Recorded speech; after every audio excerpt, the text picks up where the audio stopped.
আমি প্রিয়াঙ্কা বিশ্বাস। আজ আরও একটি নিউরো ডেভেলপমেন্টাল ডিসঅর্ডারের ভাগ নিয়ে কথা বলবো, চাইল্ডহুড ওয়ানসেট ফ্লুয়েন্সি ডিসঅর্ডার। এটা আমরা আরও একটি নামে জানি, সেটা হলো স্ট্যামারিং বা তোতলামি। এটি আসলে কি?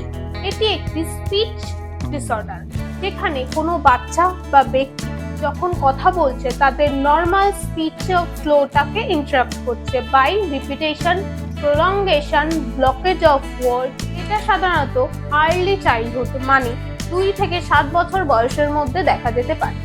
সাধারণত এই জিনিসটা যখন বাচ্চাটি বড় হচ্ছে নর্মালি ঠিক হয়ে যায়, কিন্তু অনেক সময় হয় যে এইটার অ্যাডোলেসেন্স অ্যান্ড চাইল্ডহুডেও কন্টিনিউ হচ্ছে। সেই সময় কিন্তু ওদের স্পিচ অফ কনফিডেন্স মানে কোন কারোর সাথে কথা বলতে গেলে ওদের কনফিডেন্সের সমস্যা হতে পারে। এছাড়াও ওদের ডেইলি লাইফে, ওয়ার্ক প্লেসেও অনেক ধরনের সমস্যা হতে পারে।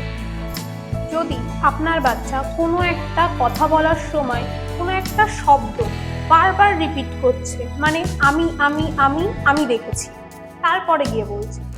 যদি আপনার বাচ্চা কোনো একটা ধ্বনি মানে স স সূর্য মানে একটা ধ্বনিকে অনেকক্ষণ ধরে টেনে ধরে তারপরে গিয়ে ওয়ার্ডটা বলছে।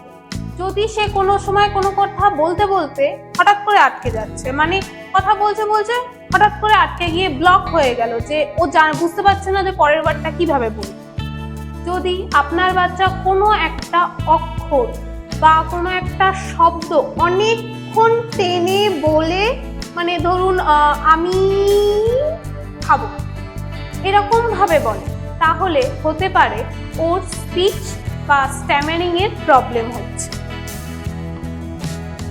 যদি কথা বলার সময় কোনো একটা কথা বা কোনো একটা শব্দ ওকে বলতে গেলে অনেক শারীরিক, মানে বলতে গেলে খুবই ওকে প্রেশার দিয়ে কষ্ট করে বলতে হচ্ছে, বা যদি ও কোনো একটা কথাকে বলার সময় বলছে বলছে কিন্তু এতটাই ও মানে কথা বলার সময় আটকে যায়, বা ও হয়তো নিজেও বুঝতে পারছে যে ও আটকে যাচ্ছে, সেই জন্য অনেক সময় এরা কোনো একটা কঠিন ওয়ার্ডকে রিপ্লেস করে দেয় কোনো একটা সহজ ওয়ার্ডের মাধ্যমে, যেটা ওরা জানে বা সেই সময় যেটা ওদের মাথায় আসছে।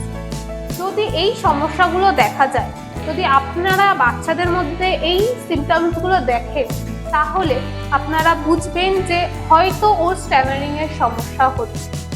যদি আপনারা মনে করেন যে আমার বাচ্চার এই স্ট্যামারিং এর প্রবলেমটা কেন হচ্ছে, তো সেক্ষেত্রে এনভায়রনমেন্টাল অ্যান্ড জেনেটিক প্রবলেম যদি কারো থাকে তাহলে এটা হতে পারে।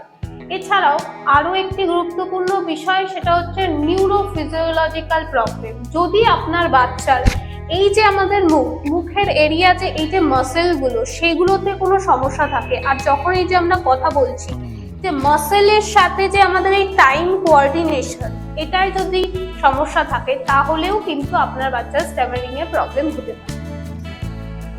এছাড়াও যদি ব্রেন প্রবলেম থাকে, মানে ব্রেন ডেভেলপমেন্টে কোনো প্রবলেম থাকে, আমাদের ব্রেনের যেই অংশটা ল্যাঙ্গুয়েজ, স্পিচ এগুলো নিয়ে কাজ করে, সেখানে যদি কোনো কানেকশানের সমস্যা হয়, সেক্ষেত্রেও কিন্তু স্ট্যামারিং এর প্রবলেমটা আসে। এবার আমরা তো বুঝলাম যে স্ট্যামারিং এর প্রবলেম আসছে, তাহলে করণীয় সেক্ষেত্রে কাউন্সিলিং, স্পিচ থেরাপি, এছাড়াও সবথেকে গুরুত্বপূর্ণ ফ্লুয়েন্সি শেপিং টেকনিক। এটার মাধ্যমে আমরা এই যে স্ট্যামারিং এর সমস্যাগুলোকে এগুলোকে ম্যানেজ করতে পারি। যদি এ বিষয়ে আরও কিছু জানতে হয়, অবশ্যই আমাদের সাথে কন্ট্যাক্ট করুন। এছাড়াও যদি আপনার বাচ্চার কাউন্সিলিং এর প্রয়োজন হয়, তাহলেও স্ক্রিনে দেওয়া নাম্বারে আমাদের সাথে যোগাযোগ করুন। নমস্কার।